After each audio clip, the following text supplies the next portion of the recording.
exposición precisamente tenía por objeto dar cuenta de qué manera las zonas de las áreas de manejo otorgadas a los pescadores artesanales y aquellos derechos que sobre el territorio marítimo tienen los pueblos originarios en la costa deben ser protegidos por todos los organismos públicos y en particular por esta comisión.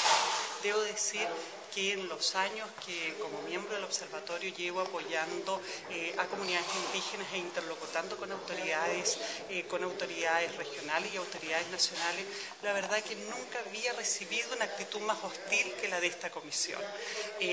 La comisión hizo no solo caso omiso de las presentaciones que se le hicieron, sino que todas las intervenciones vinieron a refrendar los derechos de Celco en la zona o la no competencia que la comisión tenía sobre las materias que se estaban sometiendo a su conocimiento. Sobre esta base, La verdad que nos parece tremendamente grave, sobre todo porque según fue reconocido ahí por las autoridades presentes, en este minuto están en tramitación solicitudes de concesión marítima por parte de Celco destinada a construir su Celco al mar por el cual va a vertir riles industriales y hay actitudes contradictorias entre los organismos públicos. No obstante eso, la actitud de las autoridades fue en definitiva una de absoluta indolencia frente a los temas que se le plantearon.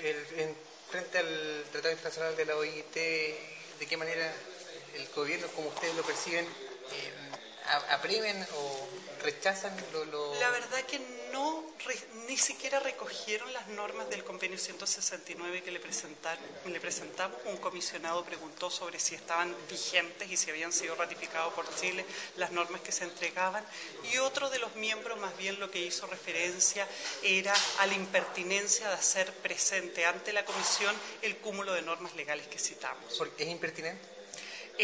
No puede ser impertinente cuando es precisamente las normas que sustentan los derechos de las personas que ellos están llamados a resguardar. Finalmente, ¿qué señal a ustedes como equipo jurídico están recibiendo por parte del gobierno? Nosotros lo que recibimos es un cierre al diálogo por parte del gobierno, cuando precisamente las organizaciones sociales buscan alternativas de incidir en la gestión de una política pública sustentable, los organismos del Estado actúan con arbitrariedad, con indolencia y finalmente cerrando las puertas a un diálogo que podría haber sido fructífero.